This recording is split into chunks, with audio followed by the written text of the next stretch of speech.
Hello po sa inyong lahat mga ka-crypto. Ako po si Pinoy Crypto Trader at sa video na ito ay atin po pag-uusapan ngayon ang bagong balita natin dito sa nagaganap na banning dito kay Binance dito po sa ating bansa, dito sa Pilipinas. Sabi dito ay after long silence, Binance assures PH users following SEC demand. Google, Apple urge to hear all sides. Ayan.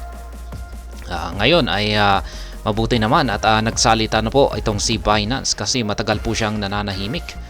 Yan, gusto po ng mga Filipino users ni Binance na maglabas naman po sila ng statement kung ano ang kanilang masasabi dito sa ginagawang hakbang ng Philippine SEC na pagbaban dito sa kanilang platform dito sa atin. Kaya ayan, ito na po yung inaabangan natin, yung hinihintay natin na kanilang pahayag or statement. Maliban po rito ay na-content na rin po natin sa nakalipas na balita, nakalipas na video. Ayan, balita na rin po yan na sinunod na rin po ng SEC, Philippine SEC na hilingin ang Google Play Store at saka ang Apple na i-ban yung application ni Binance.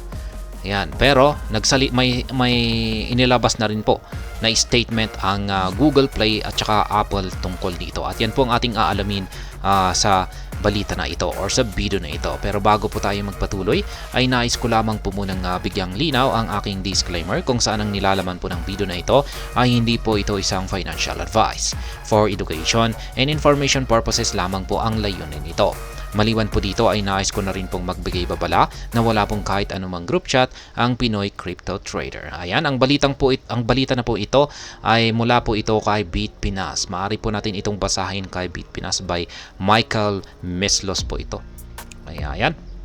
Ang sabi po rito ay following recent regulatory actions by the Philippine Securities and Exchange Commission or Philippine SEC, Binance has finally issued a statement addressing its users about the removal request of its app from Google Play Store and Apple App Store in the Philippines. Ayan, yan po yung sinasabi kong na-content po natin kanina nung nakalipas na araw.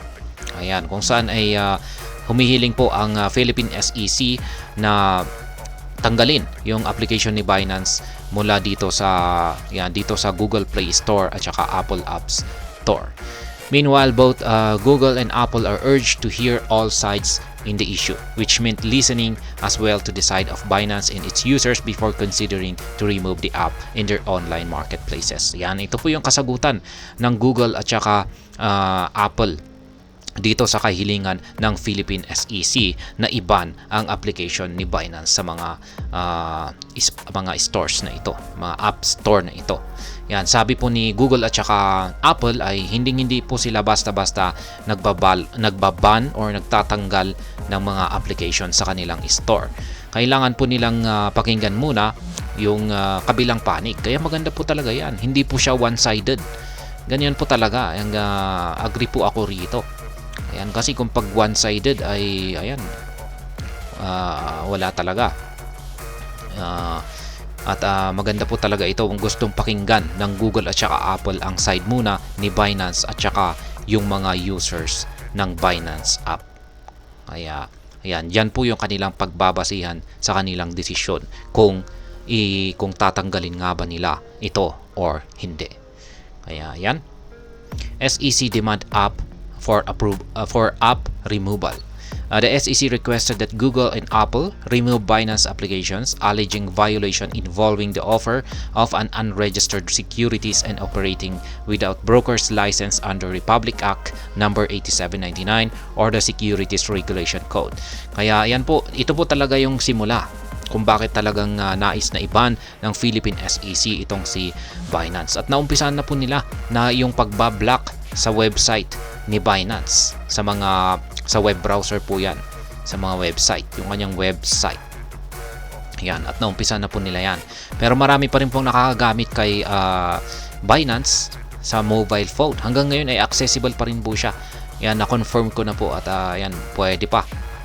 At ngayon ay yan po yung gustong isunod na i-ban or i-block ni Philippine SEC. Kaya humiling po sila kay Google at saka Apple na itanggalin ang mga ito sa kanilang platform. At yung kahilingan nila na ito ay dahil sa itong si Binance ay meron daw pong linabag na batas na ayan na nga, sila ay nag-o-offer ng mga unregistered securities at wala po silang lisensya. Yan po ay labag sa Republic Act number 8799 na under ng Securities Regulation Code. Kaya yan po ang diyan po yung nag-umpisa lahat-lahat kung bakit nais nilang fully ban itong si Binance dito sa atin.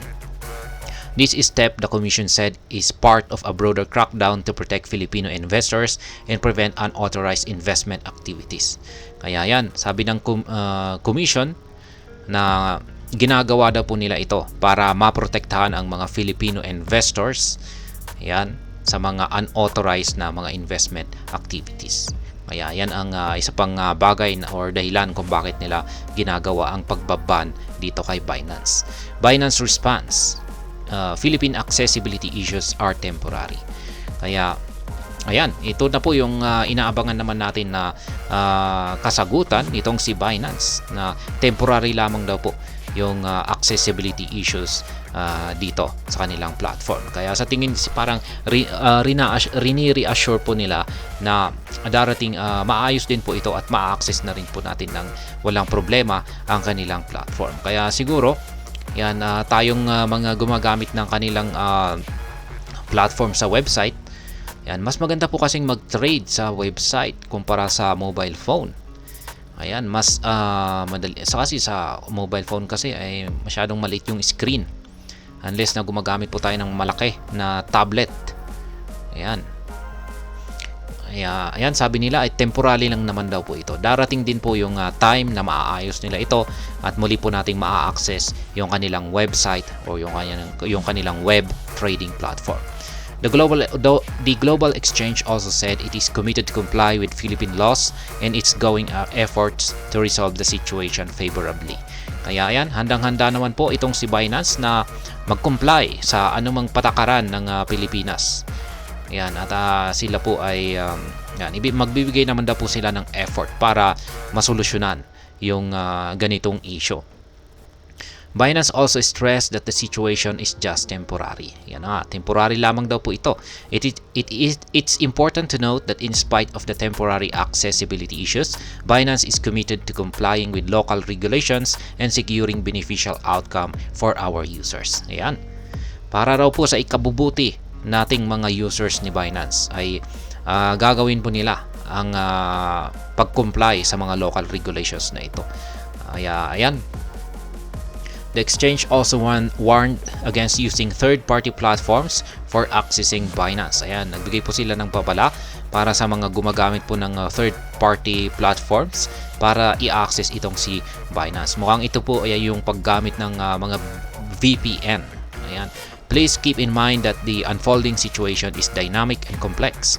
As we actively navigate this, we remind you the importance of staying informed and vigilant about third-party platforms claiming to provide access to Binance. We cannot endorse any unofficial methods for retrieving funds.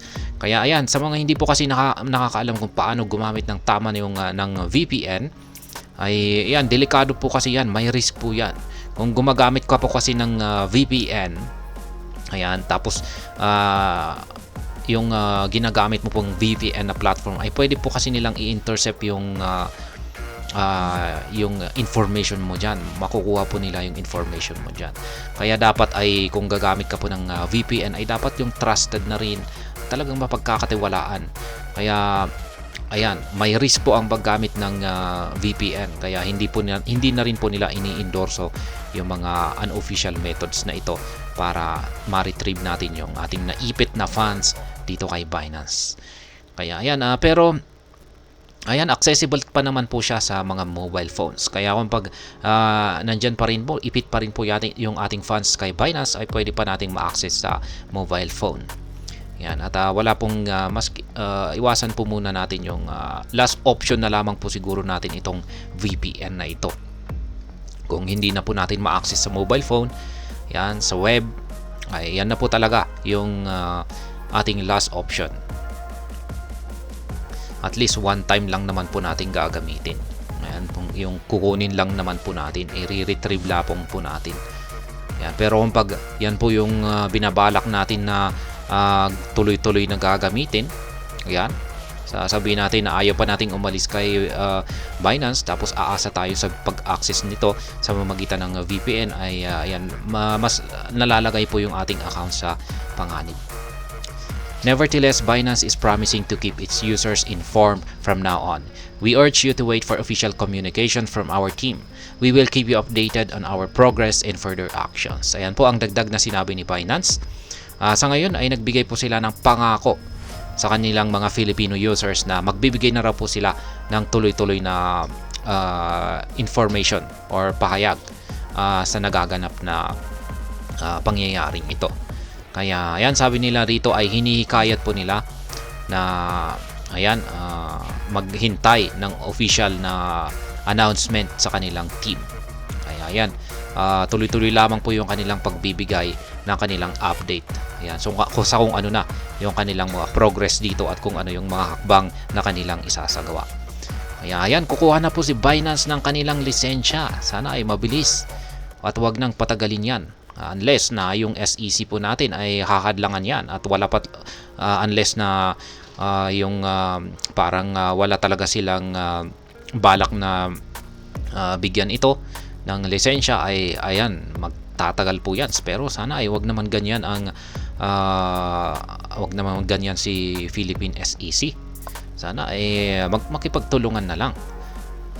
This marks the first time that Binance released an official statement about its situation in the Philippines. Ayan, ito po yung kauna-unahan na inilabas na statement ni Binance. Marami pong nagtatanong kay Binance mismo, kumukontak sa kanilang mga customer support, pero hanggang ngayon ay wala pa rin. Maging yung mga customer support nila ay wala rin daw po silang ideya.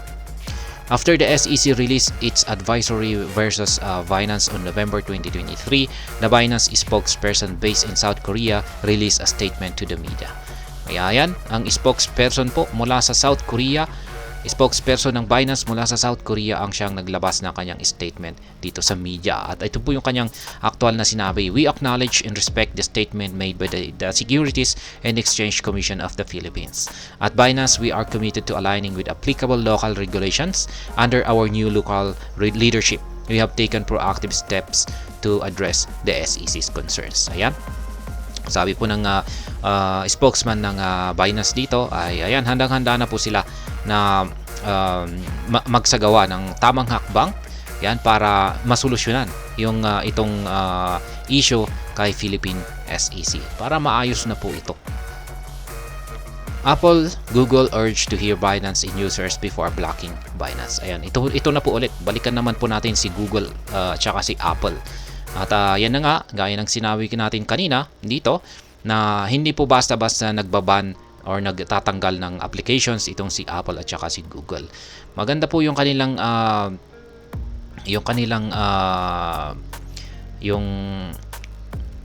paraan sa yan, pagtatanggal ng mga kanilang applications, kung sana hindi po basta-basta. Yan, gusto po nilang pakinggan yung side ni Binance at yung mga users nito bago nila ito i-block or ibaban or tanggalin sa kanilang platform. At tama po yan. Meanwhile, in a statement, Attorney Rafael Padilla, who previously said the Binance website could not be blocked without court order, said Google and Apple should take the fair, reasonable approach of hearing other concerned parties, namely Binance and Philippine-based users, before blocking Binance mobile app. Kaya yan po si Attorney Rafael Padilla. Ayan ang nagsabi na rin po rito na siya ay sumang-ayon na dapat ay pakinggan po dapat ni Google at saka Apple muna kung ano nga ba ang masasabi naman or kung ano naman yung pahayag ng Binance at mga Filipino users bago nila iban itong mobile app ni Binance. Kaya ayan, sana nga ay magtulungan na po ang Philippine SEC at itong si Binance para yan, mabigyan na po siya at makakuha na po siya ng lisensya, license to operate dito sa Pilipinas. Kasi marami po talagang mga Filipino users ang gumagamit dito kay Binance at talagang maaasahan po siya compared sa ibang mga yan, local exchanges natin. At alam na po ng lahat yan kung bakit ang layo ng difference or yung pagkakaiba ni Binance sa mga local exchanges natin.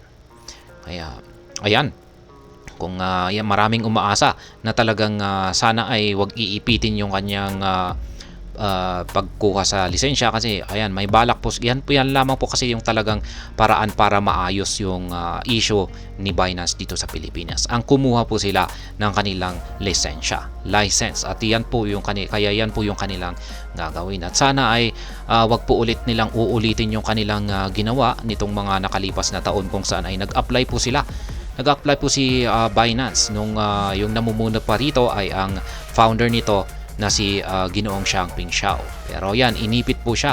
Napakalapit na po niyang makakuha ng lisensya. Yan, pero inipit po siya. Parang sinadya. Hindi ko alam kung sinadya or talagang nagkataon lamang. Pero dapat yung mga ganong pagkakataon ay pinagbibigyan na, kasi halos malapit na. Yan, parang nakapila ka. Parang ikaw ay nakapila na, ayan, sabihin natin magbabayad ka ng bill mo sa kuryente. Ang haba ng pila. Tapos magla-lunch break na po sila. Tapos ikaw na yung sumunod. Yan. Tapos yan, hindi ka na, yung parang iilan na lamang po kayo. Sabihin natin iilan na lamang po kayong natitira. Yan, mga 3 lamang po siguro kayong nakapila. Yan, na magbabayad ng bill. Yan ay alas 12 na. Yan. Tapos yung biglang sinara. Wala na, cut off time na. Parang ganyan. Wala man lang consideration, na hindi man lang pinagbigyan yung 3 nakapila na lamang na natitira. Parang ganyan yung ginawa. Kaya ngayon sana ay wag naman po sanang ganyan, kasi marami pong nakatutok ngayon dito, at maraming naaabala. Ayan, nakakaabala po kasi ito. Maraming mga Filipino users ang naghahanap kung saan sila pwedeng lumipat. Ayan. At yung kanilang ginagawa po kasi ng Philippine SEC niya ito ay mas lalong nanganganib yung pondo ng mga Filipino users dito. Yan, ang iniisip po ng Filipino users ay ang Philippine SEC dito ay tinutulungan po nila yung mga Filipino users na mai-safety yung kanilang funds. Ngayon, syempre, yung ginagawa naman ng mga Filipino users ay syempre hindi po nila magagamit sa hindi na po nila magagamit si Binance. Maghahanap po sila ng ibang mga crypto exchanges diyan. Yan, mga ibang mga unlicensed na rin na mga diyan po nila ililipat, at mas lalong yan yung mga yan, lilipat sila sa mga hindi gaanong kilalang mga crypto exchange, at yan, mas lalo silang mabibiktima. Yan, syempre ayaw po nilang pumasok or ayaw po nilang gamitin ang mga local exchange natin, kasi alam naman po natin na yan, marami pong mga cons or disadvantages ang mga local exchanges natin. Kaya yan po yung madalas na nangyayari. Mas nalalagay sa panganib yung kanilang funds kung ilalagay nila sa mga ibang mga exchanges. Kaya yan po ang nagiging impact. Imbis na iniisip po natin na yan, nakakatulong ang Philippine SEC sa pagban kay Binance, ay mas lalong nalalagay sa panganib yung funds ng mga users, mga Filipino users. Yan, kasi maghahanap sila ng iba. Maghahanap sila ng iba na mas hindi kilala na mga exchanges, kasi si Binance ay nangunguna po siya. Siya po ang top class na crypto exchange sa buong mundo. Ngayon, kung ipagbabawal mong gamitin yan at lilipat po sila sa kung ano-anong mga exchanges dyan na kanilang na-search or kung yung rini-recommend ng mga scammers, ay mas lalong mabibiktima sila.